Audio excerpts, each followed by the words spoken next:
Hello everyone, this is Palak Varadia from LG Institute of Engineering and Technology in Department of Electronics and Communication. Welcome to our channel, that is LG IET Electronics and Communication, and we are discussing a lecture series that is on network theory. And our today's topic is what? That is a basic terminology of network topology from chapter number 10, that is network topology. So here we will discuss, this whole chapter that is related to the graph theory. So how you can solve your network using the graph theory. In our earlier session, okay, that means with help of the mesh, node, source transformation, we can get the value of voltage and current. Yes, using the network theorems also, that is Thevenin, superposition, Norton theorem. Also, we will get the value of voltage and current, and this is totally new concept. That means what? We have to convert a given diagram into the graph, and using a sum matrix, you can find out the value of voltage and current. So, before to find out the values of voltage and current, we will understand the basic terminology of a network topology. So let's start our today's session. See, first thing, that is what is graph? When a geometric pattern on a network is called as a graph. This definition can be asked in the exam. So example is what? See, this diagram is given to you. Now, based on this diagram, you have to draw the graph. So how can we draw the graph? So in a graph, we cannot find out any elements, that is like resistor, inductor, capacitor, voltage source and current source. So we have to replace either them with the short circuit or open circuit. So what's the rule? That is, we can replace a resistor, inductor, capacitor and voltage source by the line segment, or we can say by the short circuit. And we can replace the current I, that is with the help of what? It's an open circuit. Alright? So when I want to draw the graph from this diagram, then the first thing that I need to identify the number of nodes that is present in the circuit diagram. See, the nodes are what? I have 4 different nodes, A, B, C and D. Node is what? A point where more than 2 branches are together. So point A, we have a 3 different branch. B, we have a 3 different branch. C and D is also having a 3 different branch. Right? So, what we can do? First of all, you just place this node as it is. Now, one by one, you just consider. Between A and B, you have a resistance. So, you can replace that resistance by the short circuit. Then, between B and C, we have a one resistance R4. So, again short circuit. B and D, we have a capacitor. So, it's again short circuit. And we have another connection between A and C. Okay? And in that branch, what we have 2 resistors and 1 voltage source. And we know that resistance and voltage source can be replaced by what? Line segment. So you can draw like this. Okay, you can connect A with the C like this. So this is the way how you can draw the graph from any circuit. Let's take one more example. This is given to you. Now, recall the first point. We have to identify the nodes. See, this is the node 1, 2 and 3. Sometimes nodes are given to you also. Okay, that is already written 1, 2 and 3. Now what we will do? We will just place this node as it is. Now one by one we are going to consider. Now you just consider between 1 and 2. We have one resistor and capacitor. So that is replaced by the line segment. Simple, draw the line.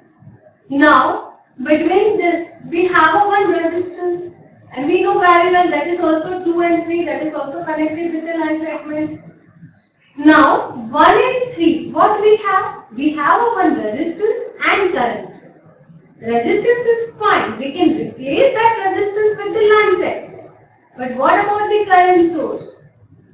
Yes, current source is replaced by what? Open circuit. So no need to draw that particular branch between 1 and 3. Which branch? That is a branch having a resistance and current source. Now we have one more connection between 1 and 3. In that connection we have an inductor, 2 resistance and one voltage source. And we know that all these elements can be replaced by the line segment. So simply connect 1 and 3 like this. Now between 1 and 2 we have one more connection with the R2.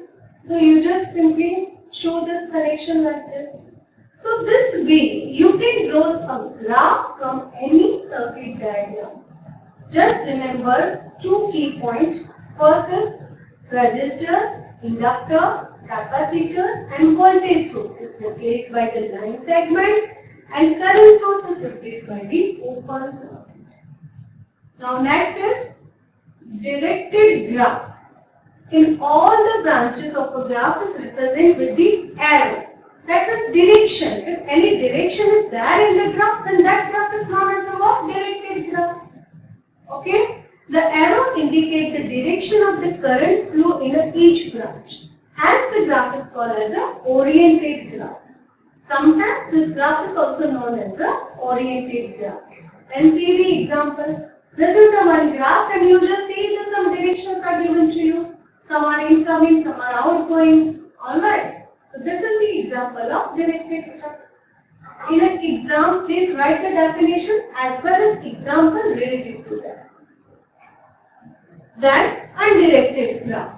If the branch of the graph is not represented with the arrows, then that graph is known as an undirected graph, or sometimes that is also known as an unoriented graph.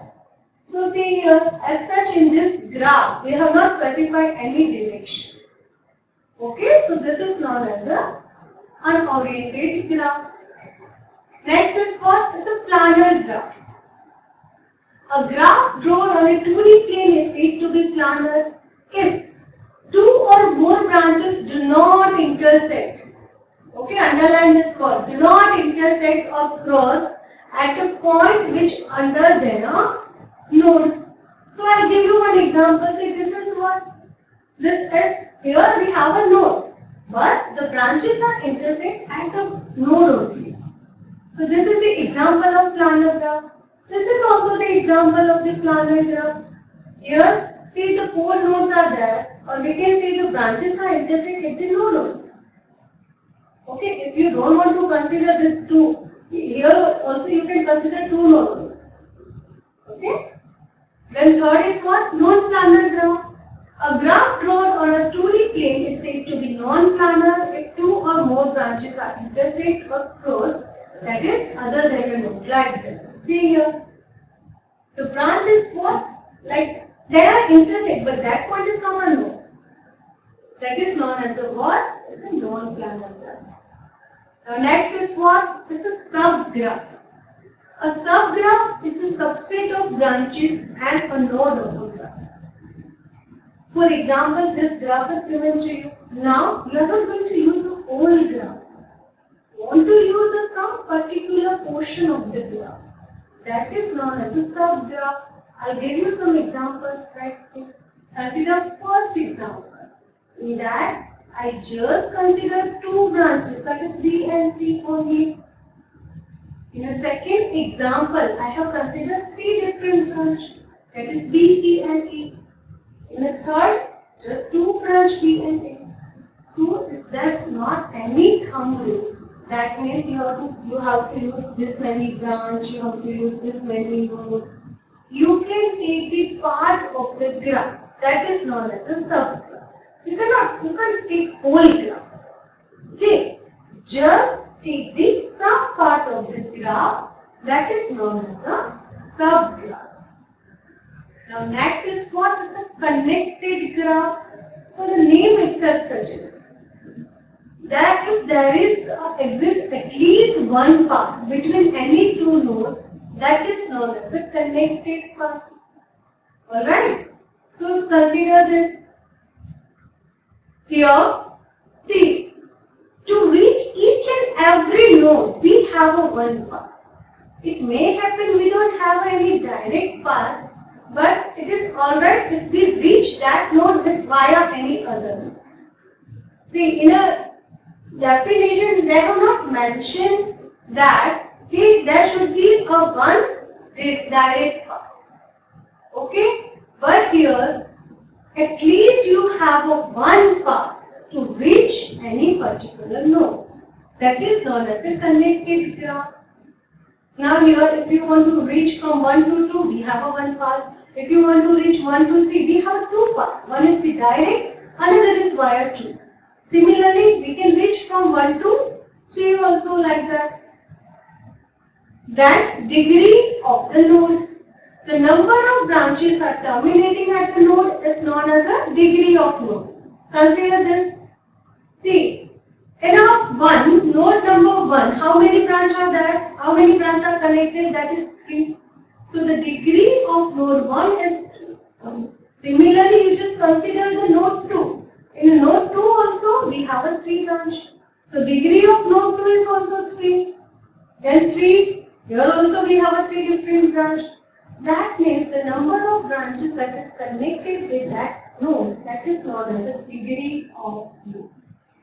The last is what? Is the rank of graph. If there are the end nodes, then the rank of the graph is n minus 1. Consider this example. How many nodes are present?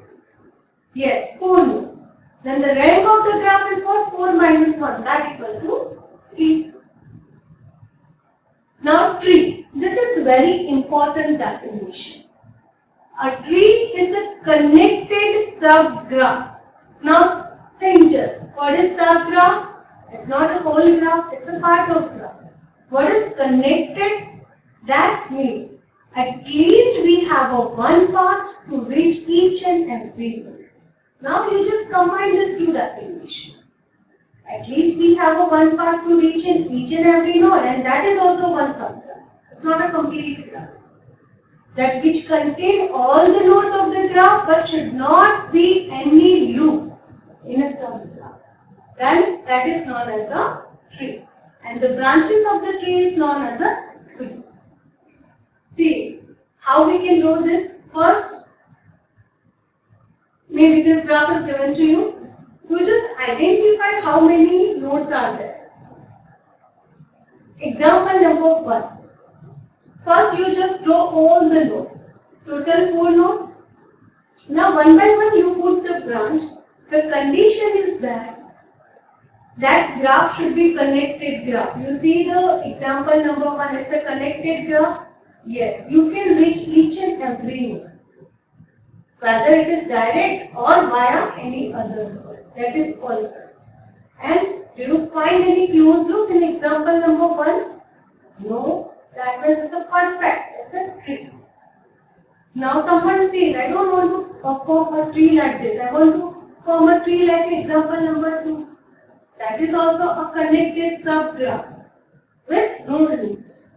So that is also the example of the tree.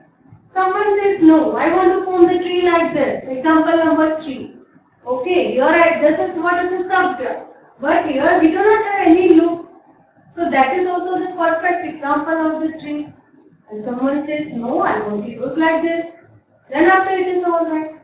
So many possible combinations are there. If you consider this graph, then there are the 16 possibilities. Okay, there are the 16 possibilities that you can draw the graph. How we can find out the possibilities of the graph, that we will discuss later. There is one equation. By using that equation, you can calculate that how many trees are possible for that particular graph. So I hope this definition of trees clear in your mind. Now next is what is a co-tree? See, co that means what? We have complement. So the core tree is a subgraph which formed with the branches that are not used in a tree. Okay? See here, complement of tree. For example, if I use this tree, okay? Tree is what? It's a connected subgraph. It does not have any closed loop inside it. So this is what is a tree. Now how many branches I have not used? So that I show by the dotted line. So the dotted line structure is known as a core tree. Complement of tree. And yes, we know that the branch of the tree is known as a twigs and the branch of the core tree is known as a link. Alright. Now, this is all, that is all the definition related to network topology. Now next, matrices that is associated with the network graph. The first is incidence matrix, then fundamental loop matrix. Sometimes it is known as a what? Tie-set matrix. And third one is what? It's a fundamental of cut-set matrix. Okay, or sometimes it is known as a only cut-set matrix. Now next we will use, in the next session we will learn how to write the equations or how to write the matrix using the graph. That is incidence matrix, fundamental and loop matrix and cut-set matrix. Okay, by writing this matrix, you can find out the voltage and current that is flow through any particular branch. I hope this session is clear. Thank you.